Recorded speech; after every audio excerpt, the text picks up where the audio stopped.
Pada kesempatan ini saya akan menyampaikan suatu materi dengan judul penerapan atau aplikasi ultrasonografi untuk penetapan diagnosis kebuntingan dan kelainan pada hewan kecil. Berikut riwayat singkat saya. Nama saya Denny Noviana. Saat ini saya berafiliasi atau bekerja di Divisi Bedah dan Radiologi Departemen Klinik Reproduksi dan Patologi di FKIPB, dan saat ini juga sejak 2015 sampai dengan saat ini sebagai Direktur Eksekutif di Rumah Sakit Hewan Pendidikan FKIPB. Pendidikan terakhir saya untuk yang formal adalah di Diplomat Asian College of Veterinary Internal Medicine tahun 2017. Berikut pengenalan singkat untuk Fakultas Kedokteran Hewan. Di FKIPB posisinya saat ini ada di Darmaga, jadi kira-kira 15 km dari Kota Bogor. Di pojok kanan atas itu adalah gambar Rumah Sakit Hewan Pendidikan FKIPB. Di bawah ada sky view, ini bisa dilihat bangunan FKIPB. Kemudian ini adalah Rumah Sakit Hewan Pendidikan FKIPB, dan di bagian atas ini ada Unit Pelayanan Hewan Laboratorium atau disingkat UPHL. Outline presentasi yang akan saya sampaikan ada 5 hal. Yang pertama, apa atau bagaimana alat-alat penunjang diagnosis yang bisa dipergunakan untuk kelainan di abdomen. Kemudian yang kedua, karena kita fokus tentang ultrasonografi, akan dibahas tentang prinsip umum USG dan teknik pemeriksaan. Kemudian yang ketiga, apakah USG kebuntingan itu bisa cukup akurat dalam mendiagnosis hewan itu bunting atau tidak. Kemudian yang keempat, beberapa studi kasus yang umum terjadi akan disampaikan untuk organ reproduksi, khususnya reproduksi betina. Kemudian studi kasus untuk beberapa kelainan di hati, ginjal, limpa, dan vesika urinaria. Mudah-mudahan dengan 5 subtopik ini bisa memberikan gambaran umum tentang aplikasi USG di dalam pendeteksian kebuntingan ataupun untuk diagnosis kelainan. Kita ketahui bersama sangat banyak alat diagnostik penunjang yang dipergunakan untuk mendiagnosis atau membantu penegakan diagnosis penyakit hewan. Nomor 1 yang banyak dipergunakan saat ini adalah pemeriksaan darah. Di dalamnya ada hematologi atau kimia darah. Kita lihat yang diberikan tanda panah warna kuning, ini adalah radiografi, ultrasonografi, dan endoskopi. Ketiga alat ini termasuk ke dalam alat-alat penunjang yang disebut dengan imaging diagnostik atau diagnosis penunjang imaging, atau yang di bahasa Indonesia kan sering disebut diagnosis pencitraan. Radiografi memegang posisi yang cukup besar, sekitar 12,6% kontribusi alat yang digunakan untuk menunjang diagnosis. USG yang akan kita bahas hari ini itu sekitar 7%.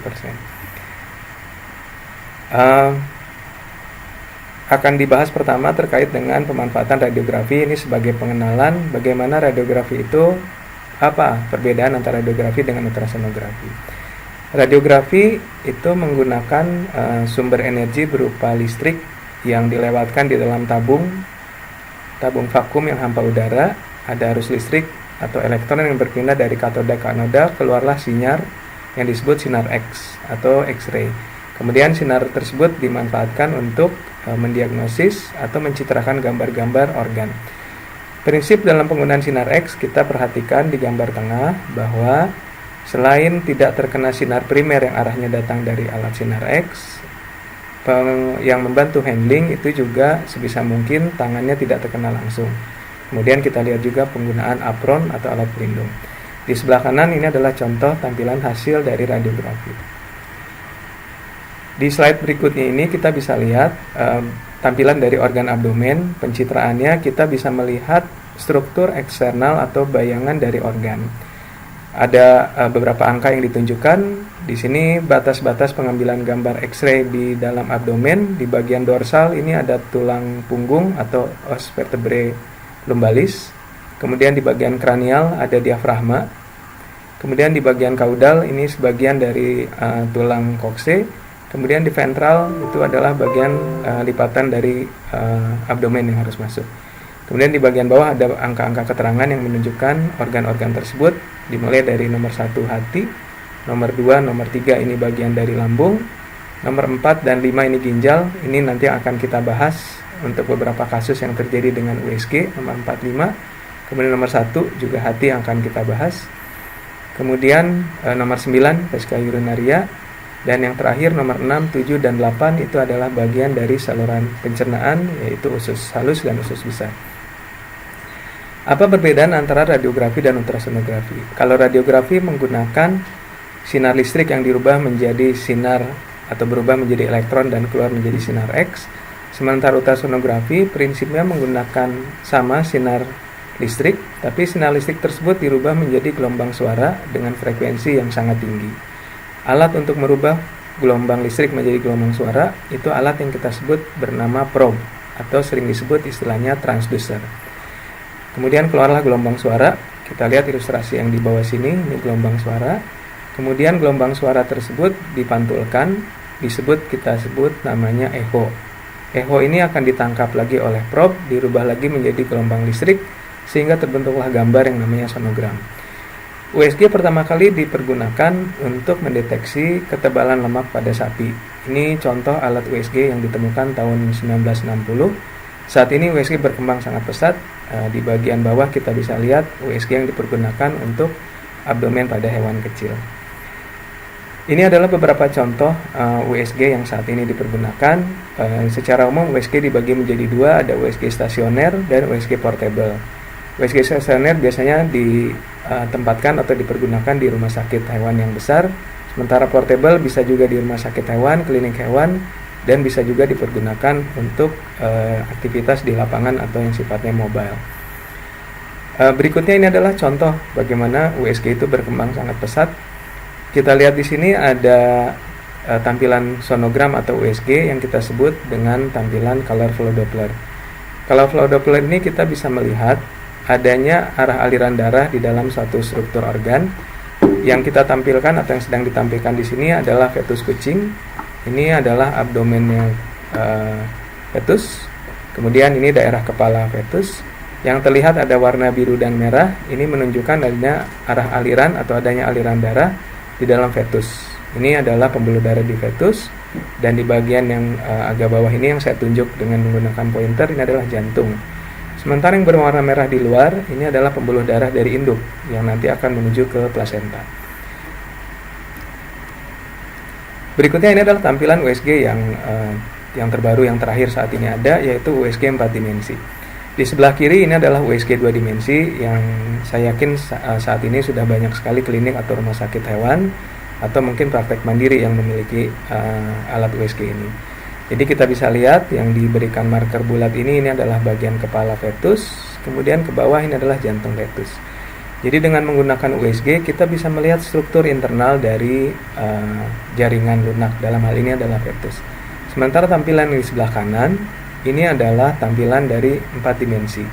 Tampilan 4 dimensi memungkinkan struktur eksternal dari suatu organ bisa terlihat di samping tentunya struktur internal secara bersamaan. Jadi ini kelebihannya dari tampilan 4 dimensi. Berikutnya alat diagnostik penunjang yang juga biasa dipakai atau bisa dipergunakan. Tadi sudah disampaikan. Nomor 1 adalah radiografi paling banyak dipergunakan. Nomor 2 adalah ultrasonografi, dan yang ketiga adalah endoskopi. Endoskopi bisa mencitrakan permukaan dari mukosa organ. Kita lihat ini adalah sedang melakukan endoskopi terhadap hewan yang dibius total dengan memasukkan skop atau sistem kamera ke dalam mulut. Ini yang disebut tekniknya gastroduodenoskopi. Ini adalah bagaimana contoh tampilan dari ultrasonografi dibandingkan dengan tampilan dari endoskopi. Di bagian sebelah kanan kalau kita lihat endoskopinya bisa bergerak. Di sebelah kiri itu adalah tampilan dari sonogram. Sonogram atau USG, kita lihat yang warna hitam di tengah sini, ini adalah cairan. Karena cairan di dalam USG akan terlihat berwarna hitam. Sementara yang melayang-layang berwarna putih ini biasanya adalah gelembung gas yang ada di dalam lambung. Dengan USG kita bisa melihat lapisan-lapisan dari lambung. Sementara dengan menggunakan endoskopi kita melihat permukaan dari lambung tersebut. Jadi masing-masing ada kelebihan dan kekurangannya. Dua-duanya bisa dilihat secara real time. Jadi yang satu, kalau ditanya bagaimana mengukur ketebalan jaringan lunak di lambung, maka kita menggunakannya ultrasonografi. Tapi bagaimana kalau kita ingin melihat permukaan, maka menggunakan endoskopi. Baik, sekarang kita masuk ke poin yang kedua, yaitu diagnostik ultrasonografi. Diagnostik ultrasonografi adalah suatu teknik mendiagnosis gambaran organ atau sonogram yang dihasilkan oleh interaksi antara gelombang suara frekuensi tinggi dengan organ tersebut. Kalau dilihat dari namanya, ultra itu artinya sangat, sono itu artinya gelombang suara, dan grafi itu gambar.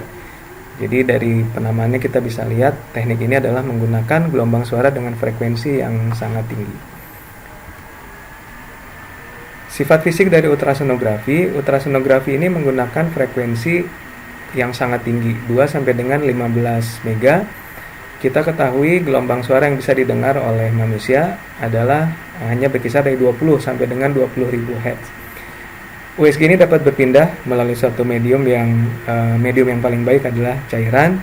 Oleh karena itu, pada saat kita akan melakukan USG, maka penggunaan gel itu menjadi hal yang sangat penting.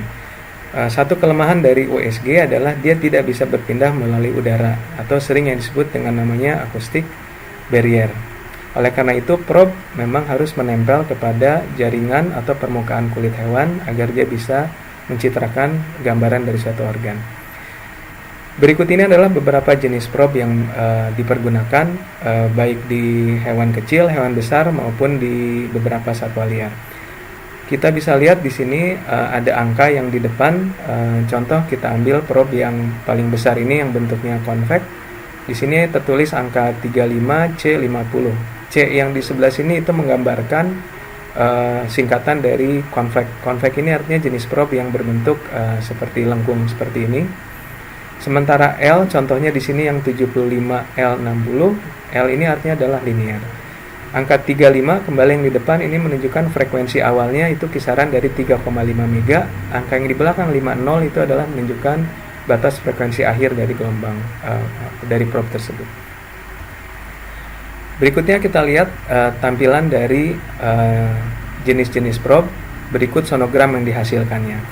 Secara umum ada 3 probe yang biasa dipergunakan pada hewan kecil, yaitu yang A adalah jenis yang probe konveks atau curve, kemudian yang B adalah jenis probe yang linear, dan C adalah jenis probe yang kita sebut phase array.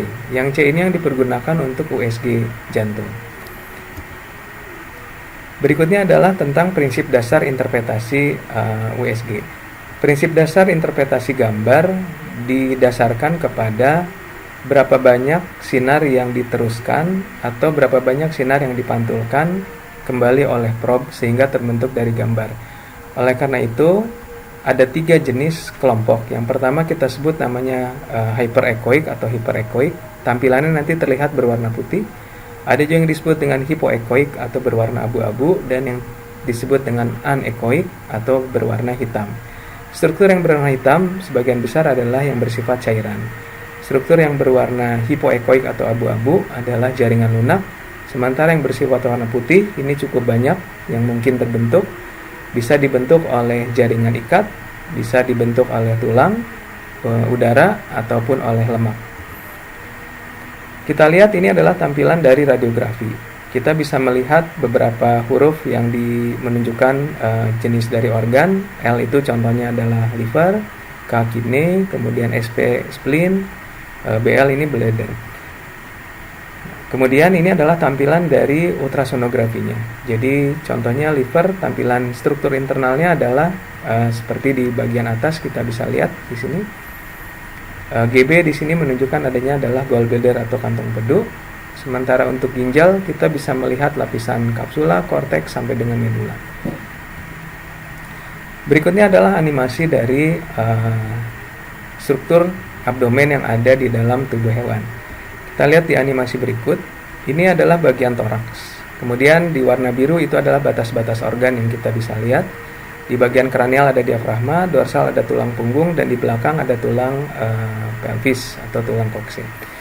Kemudian untuk rongga toraks itu dibatasi oleh tentu saja oleh koste atau ribs. Kemudian ini adalah untuk posisi jantung, kita bisa lihat di antara interkoste ketiga sampai ke-6. Kemudian kalau kita lihat dimulai dari diafragma, ini adalah batas paling kranial, ini ada diafragma. Di bagian kaudal dari diafragma ini adalah organ hati. Organ hati kita bisa lihat ada beberapa lobus, ada 5 lobus hati biasanya di hewan kecil. Kalau organ hati kita ambil, kemudian kita akan bisa melihat dengan jelas lambung. Kemudian limpa, kemudian ginjal, kemudian kita bisa lihat dari arah yang berlawanan, ini adalah bagian dari usus. Mulai dari usus besar, ada kolon, kemudian kalau usus halus dibuang atau dihilangkan, kita bisa melihat struktur kolon descendent, dimulai dari ascendent, kemudian transversal, dan kolon descendent. Di sebelah kiri tadi dimulai dari cecum. Ini adalah organ reproduksi betina, dimulai dari ovarium, kornua, dan juga corpus uterus. Berikutnya kita masuk ke pencitraan organ reproduksi betina dengan menggunakan teknik ultrasonografi. Seperti sudah disampaikan di awal bahwa probe itu harus mengenai jaringan kulit atau tubuh hewan tanpa penghalang. Oleh karena itu pencukuran menjadi wajib pada saat kita melakukan teknik scanning USG pada hewan kecil.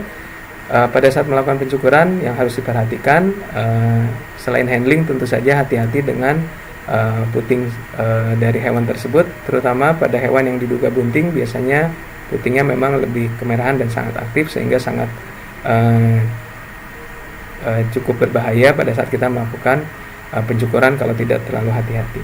Berikutnya setelah dibersihkan kemudian diberikan gel. Anatomi dari anjing maupun kucing memiliki kemiripan, yaitu ada 2 ovarium, kemudian tipe uterusnya adalah bikornua, jadi kita bisa melihat kornua yang cukup panjang, kemudian korpus yang pendek, kemudian di bagian belakang ada serviks. Nah, untuk melakukan teknik scanning pada kucing yang paling ideal melakukannya adalah dengan posisi kita sebut dorsal rekumbensi. Dengan dorsal rekumbensi, hewannya diposisikan telentang seperti pada 2 gambar yang di atas ini. Kemudian kalau posisi lateral rekumbensi, maka hewan bisa dimiringkan ke arah bisa miring ke sebelah kanan yang kita sebut right lateral rekumbensi, atau miring di sebelah kiri kita sebut left lateral rekumbensi. Posisi probe itu sangat menentukan terhadap tampilan dari sonogram organ. Kita lihat yang ditunjuk dengan pointer ini kita sebut arah sagittal probe atau potongan yang memanjang dari organ tersebut. Sementara gambar yang sekarang ditunjuk oleh pointer ini menunjukkan arah yang disebut transversal. Jadi organ dipotong seolah-olah melintang terhadap sumbu aksisnya tersebut. Di bagian bawah ini sama untuk arah sagittal, tapi hewannya miring di sebelah sisi berbaring di lateral kiri, dan juga arah transversal untuk hewan berbaring di lateral kiri. Tampilan berikut adalah menunjukkan sonogram dari alat reproduksi betina. Dalam hal ini adalah dimulai dari ovarium. Tampilan yang A di sebelah sini, apabila kita meletakkan titik, posisinya ovarium itu tepat di kaudal dari ginjal. Ginjal dengan menggunakan teknik USG cukup mudah mencarinya. Kemudian digeser nanti probe-nya ke arah kaudal, maka akan terlihat adanya ovarium. Kemudian untuk yang B, ini adalah posisinya di belakang. Di titik di sini kita bisa melihat UB. UB ini adalah urinary bladder, vesica urinaria. Kemudian di titik yang berwarna diberikan tanda panah hitam kecil ini adalah titik dari uterus. Kemudian di yang warna hitam di sebelahnya ini adalah pembuluh darah yang dekat dengan uterus.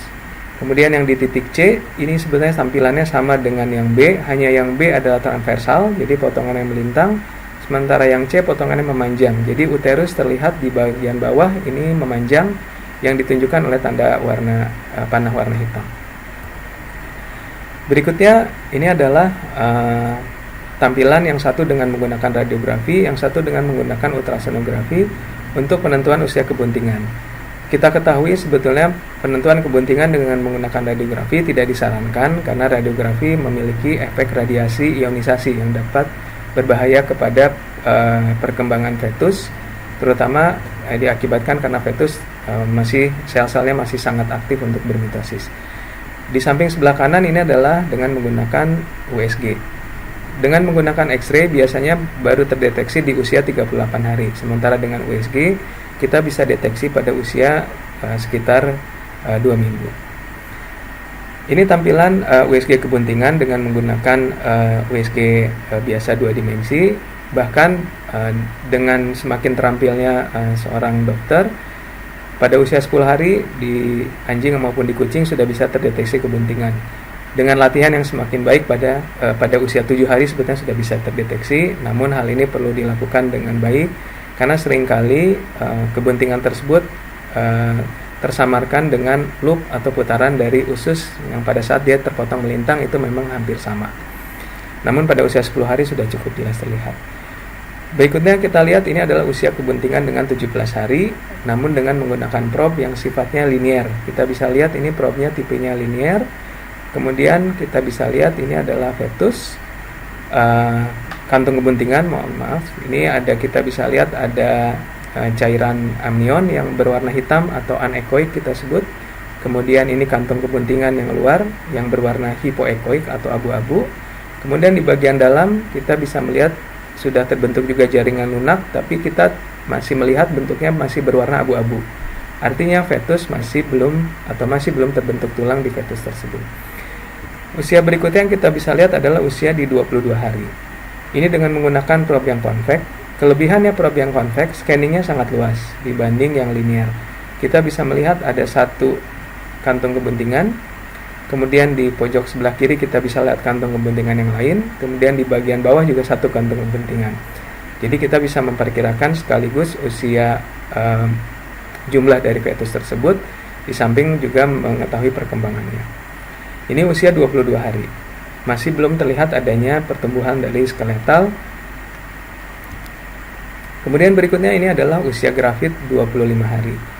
Dengan menggunakan probe yang linier, kita bisa melihat di pojok kanan, kalau kita lihat ada angka 1, 2, dan 3, ini menunjukkan kedalaman scanning yang kita lakukan.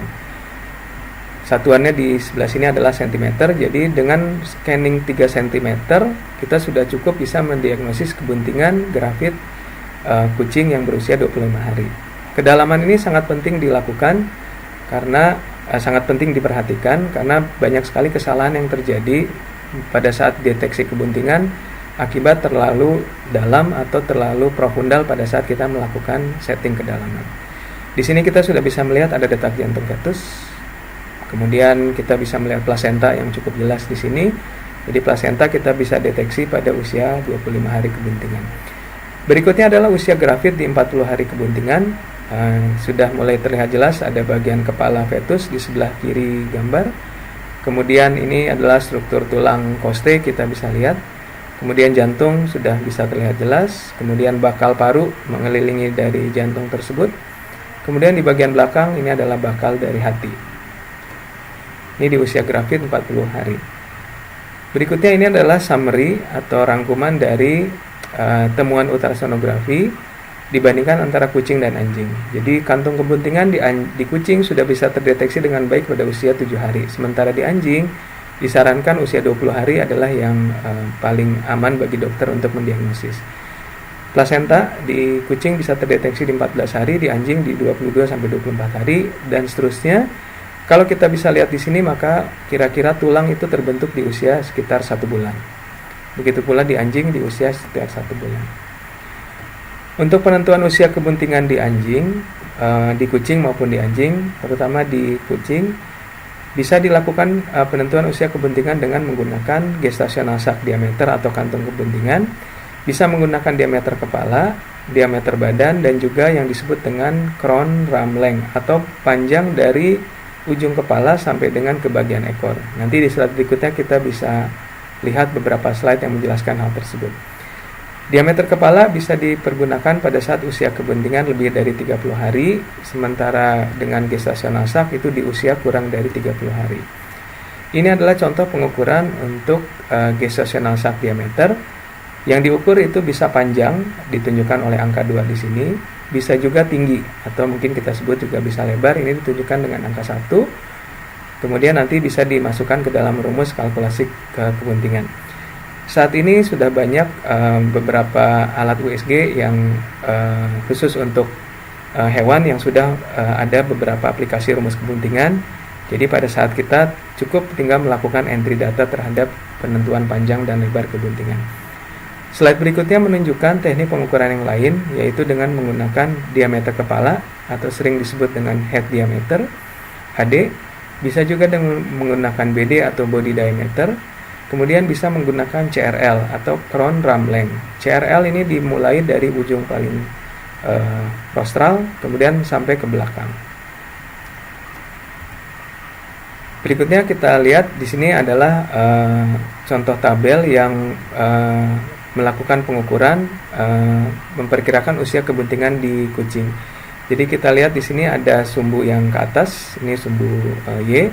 Kita lihat kalaupun contoh kita mendapatkan panjang kebuntingan di 4 cm, kemudian kalau kita proyeksikan ke kanan maka usia kebuntingannya itu kira-kira di sekitar 34 hari. Ini satu grafik atau tabel atau grafik yang memudahkan kita untuk membantu mendiagnosis usia kebuntingan, ini khusus untuk kucing. Slide berikutnya ini menunjukkan grafik untuk penentuan kebuntingan terhadap diameter kepala. Sekali lagi kita bisa lihat di sumbu Y, kita bisa lihat contoh diameter kepala 2 cm, itu kalau kita proyeksikan ke kanan maka usia kebuntingannya kira-kira di sekitar 55 atau 56 hari. Ini alat ini bisa dipergunakan atau grafik ini bisa dipergunakan untuk alat-alat USG yang saat ini dimiliki oleh teman-teman dokter hewan yang belum khusus untuk hewan, jadi bisa menggunakan ini.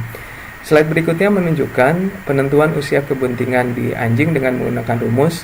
Namun perlu diperhatikan rumus ini hanya bisa dipergunakan untuk anjing-anjing berukuran sedang antara 10 sampai dengan 15 kg. Kita bisa lihat di sini untuk umur yang kurang dari 40 hari, maka rumusnya menggunakan GSD. GSD ini singkatan dari gestational sac, artinya diameter kantung kebuntingan seperti slide yang sebelumnya sudah ditunjukkan. Kemudian penentuan kurang dari 40 hari bisa juga dengan menggunakan crown ram length, yaitu panjang tadi kepala dari rostral sampai ke kaudal. Usia yang lebih dari 40 hari sama dengan kucing, tadi juga bisa menggunakan rumus HD. HD ini adalah head diameter atau BD. BD adalah body diameter. Berikutnya adalah beberapa jenis kelainan yang bisa didiagnosis dengan menggunakan USG khusus untuk di reproduksi betina, yaitu untuk di uterus. Cukup banyak, ada peradangan di uterus, ada piometra atau peradangan yang sudah melibatkan infeksi sekunder, dalam hal ini nanah, kemudian ada tumor, kematian fetus, maserasi dan mumifikasi. Kita lihat di sini, ini adalah contoh diambil dari kebuntingan dari induk yang sama tapi dari fetus yang berbeda. Kita lihat sebelah kiri adalah fetus yang masih hidup, ditandai dengan masih adanya detak jantung di sebelah sini yang ditunjukkan sekarang oleh pointer. Tapi di sebelah kanan kita lihat fetus yang hewannya sudah tidak ada detak jantung. Ini saat ini ditunjukkan oleh pointer. Di sini bagian kepala, kemudian ini adalah bagian yang seharusnya ada detak jantungnya, tapi kita lihat tidak ada detak jantungnya. Jadi dengan USG kita bisa mengetahui apakah fetusnya masih hidup atau sudah mati. Kalau hanya menggunakan X-ray biasanya kita tahu oh dia masih bunting gitu ya, atau ada sisa. Tapi kita tidak mengetahui dia masih hidup atau tidak hidup. Berikutnya ini adalah tampilan sonogram hewan yang mengalami kelainan berupa piometra. Kita bisa lihat di sini ada berwarna abu-abu ditunjukkan oleh pointer yang berwarna abu-abu ini. Ini sebetulnya ada cairan bukan jaringan lunak, tapi karena cairannya sangat pekat jadi seolah-olah terlihat seperti jaringan lunak. Ini adalah uterus. Normalnya uterus ini sangat sulit untuk mendeteksi karena ukurannya yang relatif kecil. Berikutnya ini adalah contoh piometra pada kucing yang juga dilakukan teknik operasi setelah dilakukan diagnosis. Kita bisa lihat di gambar yang A, ini tergantung sekali lagi teknik pemindaian yang dilakukan, bisa tampilannya adalah transversal seperti uterus kiri ditunjukkan di sini, atau uterus kanan ditunjukkan terlihat bentukannya adalah sagital atau memanjang. Sementara arah B ini adalah untuk tampilan yang sagital. Kemudian untuk C adalah uterus yang sudah dikeluarkan.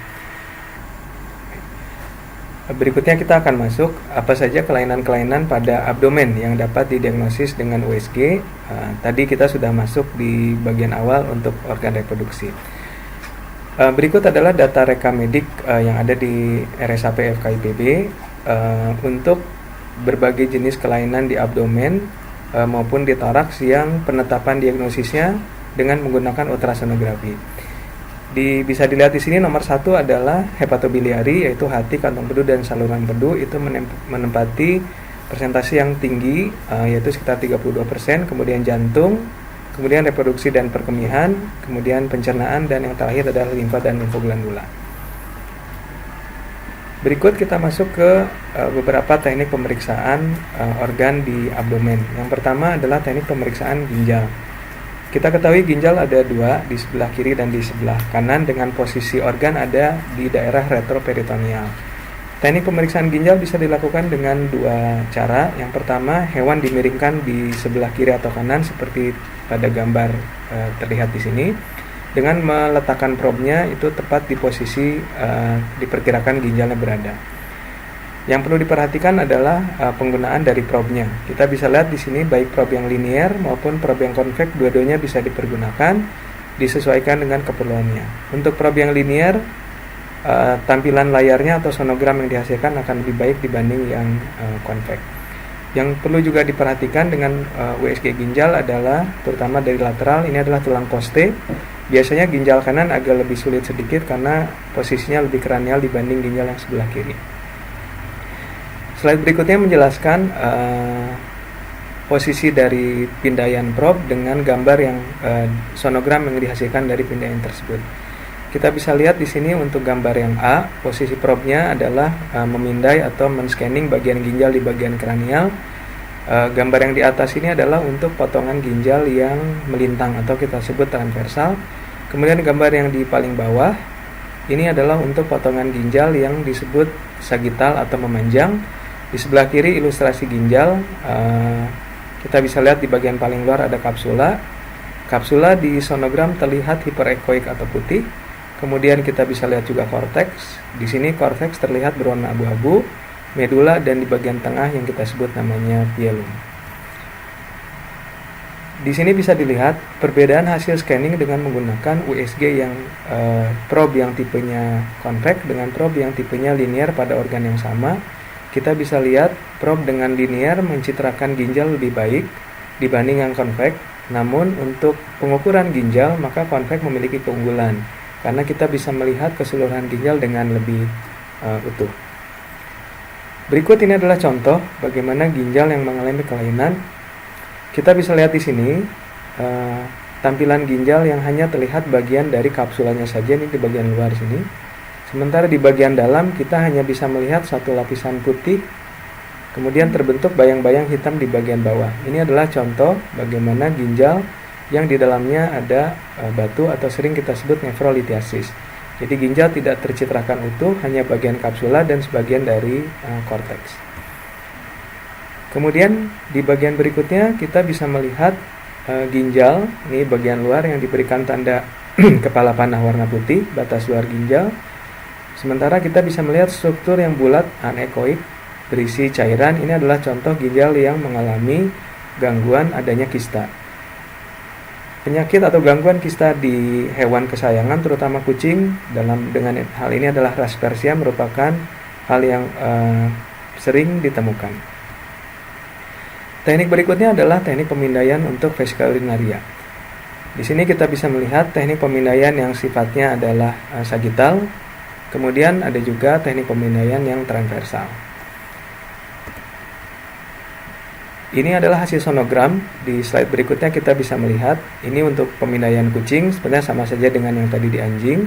Kemudian ini hasil sonogramnya. Kita bisa lihat vesika urinaria terlihat berwarna hitam karena mengandung cairan, baik yang tampilannya sagital maupun yang tampilannya transversal.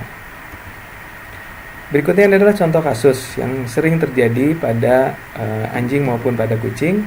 Kita lihat dinding dari vesika urinaria sangat tebal. Ini adalah dinding luarnya. Kemudian ini adalah lumennya. Ada bagian lumen yang normal, ada bagian dinding yang normal, tapi ada juga bagian dinding yang tebal dengan ketebalannya yang terlihat bergelombang. Kita bisa lihat yang di sebelah kanan. Ini terlihat penebalan dinding yang lebih masif dengan bentuk yang irregular. Biasanya hal ini adalah menandakan adanya sistitis. Namun demikian, tampilan sonogram seperti ini juga bisa dibuat differential diagnosis berupa tumor atau neoplasia. Berikutnya yang kita lihat adalah tampilan dari hewan yang mengalami sistitis kronis pada anjing. Kita bisa lihat vesika urinaria yang harusnya berisi urin anekoik berwarna hitam. Kita bisa melihat banyak sekali terbentuk jaringan-jaringan lunak atau jaringan-jaringan baru. Tampilan hasil radiografi di sebelah kiri tidak menunjukkan perubahan yang signifikan. Namun dengan USG kita bisa lihat perbedaan yang sangat nyata antara keunggulan ultrasonografi dibandingkan dengan radiografi khusus untuk vesika urinaria. Berikutnya adalah suatu kelainan lain yang juga sering ditemukan, yaitu kalkuli di vesika urinaria. Kita bisa lihat di sini ada suatu massa putih atau hiperekoik di dalam lumen. Kemudian di bagian bawah terbentuk warna hitam. Artefak ini yang sering kita sebut namanya acoustic shadowing. Acoustic shadowing ini terbentuk akibat adanya gelombang suara yang tidak bisa diteruskan oleh jaringan akibat terpantulkan oleh benda keras. Di sini kita bisa lihat juga ada kristal-kristal kecil atau batu kecil yang melayang-layang pada saat dilakukan scanning dengan digerakkan, maka terlihat benda-benda tersebut bergerak. Berikutnya kita bisa melihat satu kelainan yang lain, yaitu berupa penyempitan di uretra. Kita bisa lihat di sebelah sini yang ditunjukkan oleh pointer, ini adalah vesika urinaria. Kemudian ke arah sebelah kiri ini yang ditunjukkan, ini adalah uretranya. Sementara ada titik-titik berwarna putih, ini adalah penyempitan dari uretra yang disebabkan oleh adanya kalkuli di uretra. Berikutnya kita masuk ke kelainan atau teknik scanning dan juga kelainan-kelainan yang terjadi di hati dan kantung empedu. Seperti tadi disampaikan, kelainan di hati dan empedu ini memegang presentasi yang cukup banyak yang kita bisa diagnosis dengan menggunakan ultrasonografi. Hati di bagian A bisa kita lihat ada 5 lobus, namun pada saat pemindaian biasanya kita hanya bisa membedakan antara lobus yang kiri, tengah, dan yang sebelah kanan. Di bagian lobus yang kanan hati itu biasanya tercitrakan juga kantung empedu. Posisi hati ini posisinya ada di kranial dari lambung.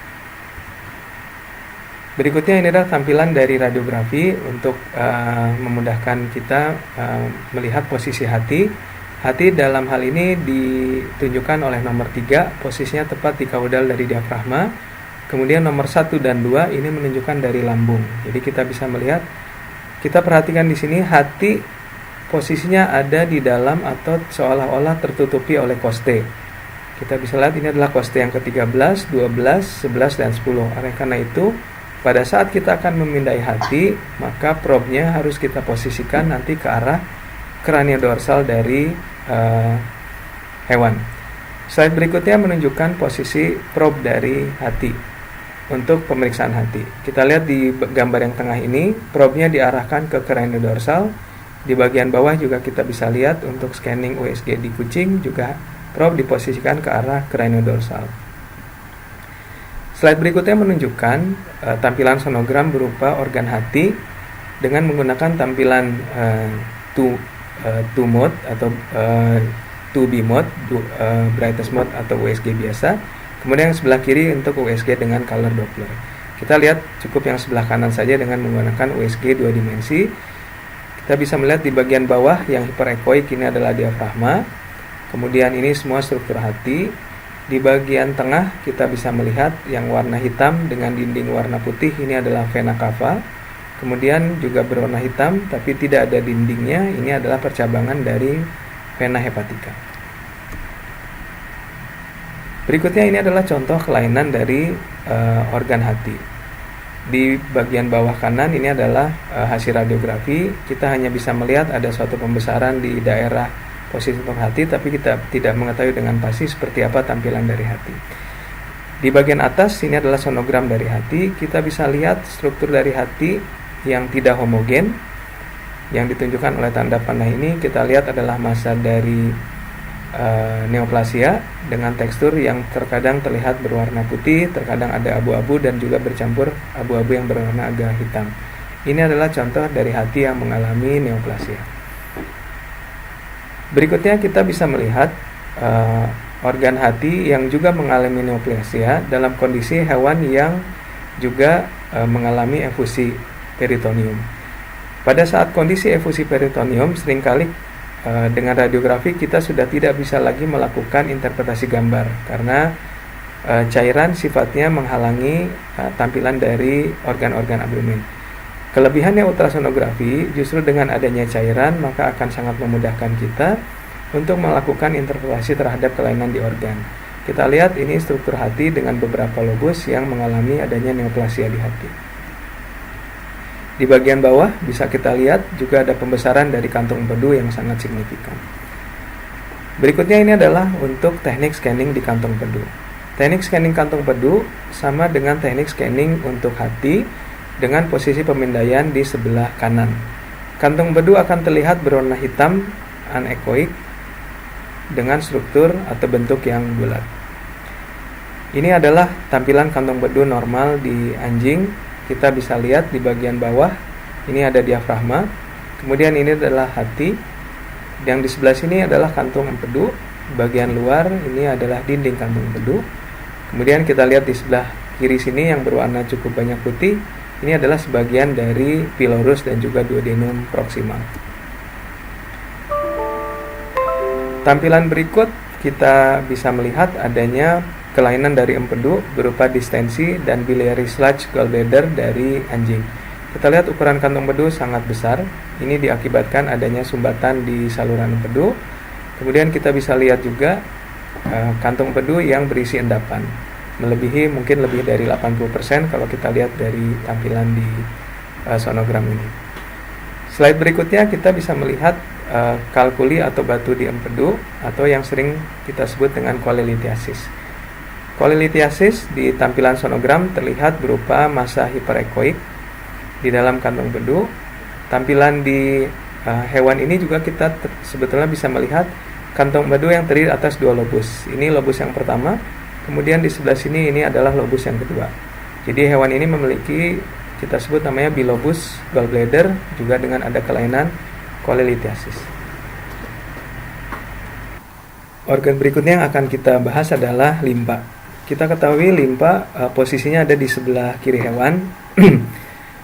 Limpa ini adalah organ yang terdiri atas 3 bagian. Ada kepala, kemudian ada badan, kemudian ada ekor limpa. Ini bagian kepala.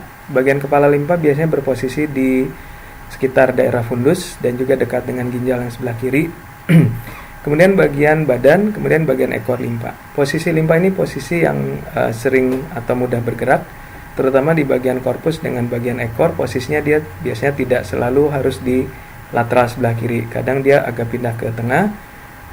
Bahkan pada beberapa keadaan bagian ekor limpa ini sering ada di sisi sebelah kanan hewan. Berikutnya ini adalah teknik scanning untuk limpa. Posisi probe itu diletakkan di arah lateral ke sebelah kiri. Kita lihat di sini di gambar yang pojok sebelah kiri atas dengan arah probe yang transversal atau melintang. Kemudian di gambar yang sebawah ini adalah arah probe yang sagital. Tampilannya kita bisa lihat untuk yang posisi A, ini kita lihat arah probe dengan transversal, maka limpa dipotongnya melintang. Kemudian yang tampilan di bawah ini adalah limpa yang potongannya memanjang. Kita bisa lihat bagian paling luar ini adalah kapsula.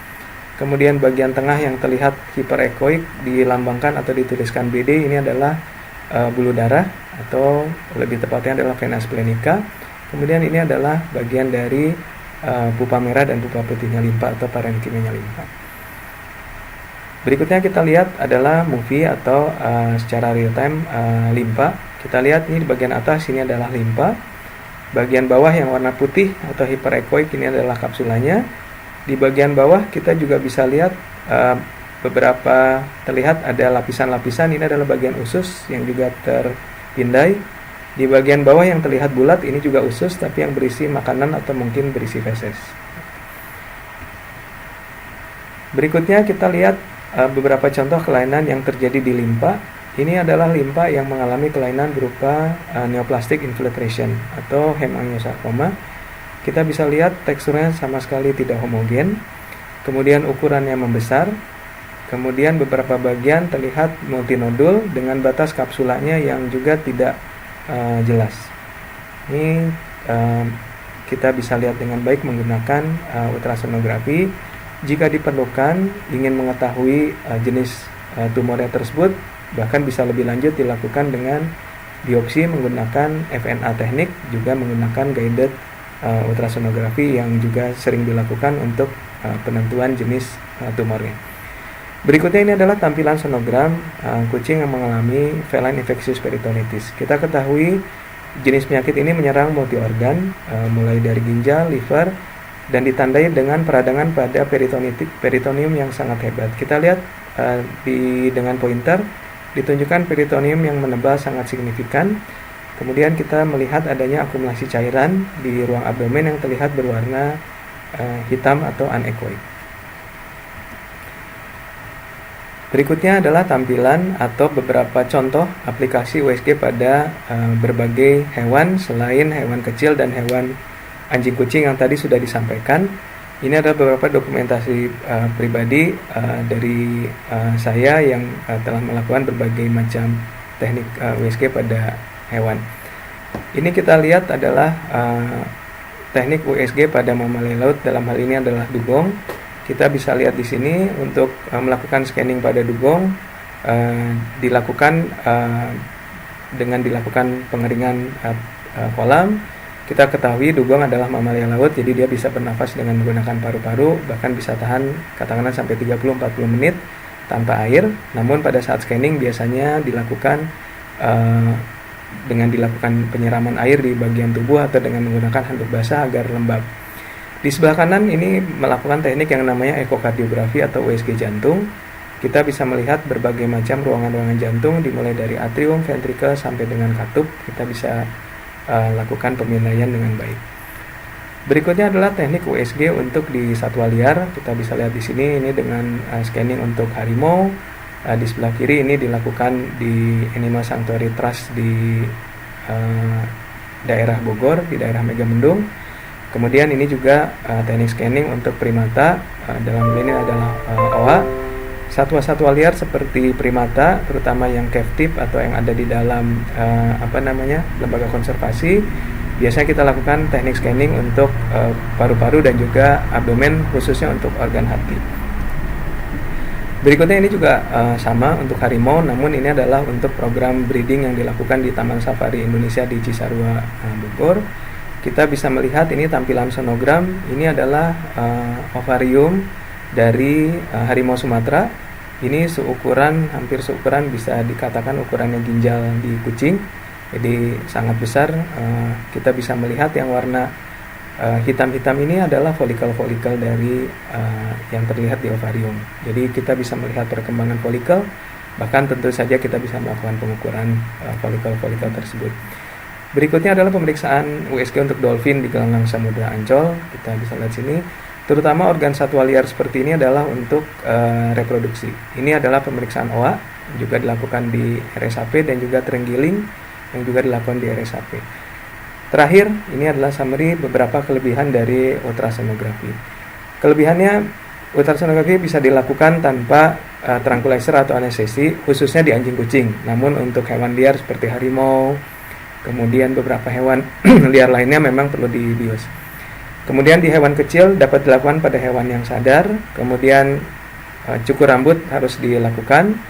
Kemudian waktu pemeriksaan cukup singkat, 30 sampai dengan 40 menit untuk teknik scanning keseluruhan. Namun kalau hanya kebuntingan mungkin bisa kurang dari 10 menit. Ilustrasi langsung ditampilkan di monitor. Murah karena bahan habis pakainya bisa kita sebut hanya gel dengan tisu saja. Kemudian biasanya tidak membutuhkan puasa makan maupun minum pada saat kita melakukan scanning. Namun USG memiliki beberapa kekurangan. Kekurangannya adalah dia real time interpretation. Jadi artinya pada saat kita melakukan scanning, maka pada saat itu kita melakukan diagnosis. Yang kedua, sangat tergantung kepada operator. Oleh karena itu perlu melakukan teknik scanning yang betul, perlu mengetahui anatomi normal yang betul, dan juga yang terakhir interpretasi yang baik dan benar. Kelemahan yang ketiga, dia tidak bisa menembus struktur yang terhalang tulang dan udara. Oleh karena itu, USG jarang dipergunakan untuk mendiagnosis kelainan di paru, contohnya. Atau mungkin hewan yang mengalami timpani atau bloat, maka dia bisa menghalangi organ-organ yang lain. Handicap yang keempat adalah dia tidak bisa mendiagnosis kelainan pada hard tissue. Dalam hal ini contohnya patah tulang. Namun patah tulang yang sifatnya superficial bisa dilakukan scanning dengan USG. Yang kelima, sering disebut USG ini memiliki sensitivitas yang tinggi tapi spesifitasnya rendah. Contohnya, warna putih di USG bisa 5 yang menimbulkan warna putih. Bisa gas, bisa tulang, bisa lemak, bisa jaringan keras, atau bisa juga yang sifatnya adalah udara atau tadi gas. Oleh karena itu disebut sensitivitasnya tinggi. Pada saat mengenai 5 organ atau 5 benda tersebut terlihat semuanya warna putih, tapi tidak menunjukkan atau mungkin itu tulang, mungkin gas, mungkin juga lemak. Oleh karena itu perlu latihan yang terus-menerus dari operator. Terakhir, mahal, tergantung dari kita akan menentukan membeli alat yang mana. Demikian yang bisa saya sampaikan terkait dengan aplikasi atau penggunaan alat penunjang diagnosis ultrasonografi untuk penentuan diagnosis kebuntingan di hewan kesayangan, dalam ini adalah anjing dan kucing, dan juga beberapa contoh kasus yang bisa didiagnosis dengan ultrasonografi. Berikutnya akan kami sampaikan juga beberapa event yang dalam waktu dekat ini bisa juga diikuti, dan kami mengharapkan partisipasi dari teman-teman dokter hewan untuk mengikuti kegiatan tersebut. Kegiatan yang akan di hosting atau kami dari Bogor menjadi tuan rumahnya adalah kegiatan Indonesia Animal Hospital and Clinic Expo 2019 atau yang disebut INAHEX 2019. Kegiatan ini adalah yang kedua kalinya setelah alhamdulillah sukses diadakan di tahun 2017. Kegiatan INAHEX 2019 akan dilaksanakan rangkaiannya dimulai dari tanggal 29 Juli sampai dengan tanggal 4 Agustus 2019 dengan berbagai kegiatan. Yang pertama tentunya memang ada Animal Hospital Clinic Expo tanggal 1 dan 2 Agustus. Untuk expo ini gratis, jadi kami mengundang para praktisi untuk hadir di sini. Saat ini sudah terdaftar 10 sponsor atau 10 vendor besar yang terkait dengan bidang klinik atau kerumah sakitan. Kemudian pada saat yang sama tanggal 1 Agustus akan ada international seminar. Tanggal 2 Agustus akan ada scientific meeting dengan para narasumber yang 6 narasumber dari dalam dan luar negeri. Kemudian akan ada rangkaian seminar dan workshop atau yang disebut dengan Continuing Professional Development. Akan ada 4 workshop yang akan kami jelaskan berikutnya. Kemudian akan ada gala dinner dan ada pertemuan asosiasi. Ini adalah beberapa narasumber yang akan kami undang untuk acara 1 sampai dengan 2 Agustus. Alhamdulillah semuanya sudah confirm untuk ikut. Ada 2 narasumber dari Thailand, kemudian 1 narasumber dari Singapura, 1 narasumber dari Australia, dan 1 dari Malaysia. Topik yang akan diusung pada kegiatan INAHEX 2019 adalah strengthening the quality of veterinary profession through international networking. Jadi kita ingin memperkuat profesi dokter hewan melalui jejaring internasional. Nomor 1 pembicara Dr. Siraya, ini adalah wakil presiden dari Wasafa. Kemudian Dr. Warangkana Panwanich, ini adalah generasi milenial berusia kurang dari 40 tahun tapi direktur rumah sakit hewan di 3 negara. Kemudian jadi mudah-mudahan nanti bisa memicu para generasi milenial juga untuk membuka klinik-klinik yang berskala internasional. Dr. Profesor Jalila Abu ini adalah Direktur Rumah Sakit Hewan di UPM Malaysia. Kita tahu Rumah Sakit UPM Malaysia sangat maju dan sangat bagus sekali. Dr. Yasmina, beliau bekerja di NUS, National University of Singapore. Kita tahu NUS itu adalah 5 perguruan tinggi top di dunia. Beliau akan berbicara terkait animal welfare di klinik hewan. Kemudian Dr. Anthony ini dari Australia. Beliau juga diplomat atau spesialis di bidang khusus di bidang gigi. Kemudian tentunya pembicara dari dalam negeri, saya sendiri yang akan berbicara. Berikut adalah beberapa CPD atau seminar workshop yang akan dilakukan mendahului seminar tersebut. Itu Dr. Warangkana akan berbicara tentang rehabilitasi dan integratif terapi di companion animal. Akan mengaplikasikan bagaimana penggunaan contohnya treadmill atau water therapy. Jadi anjing atau kucing yang mengalami kelumpuhan di kolam renang lain sebagainya, beliau akan sharing ilmunya di sini. Kemudian Dr. Anthony akan berbicara untuk small animal dentistry.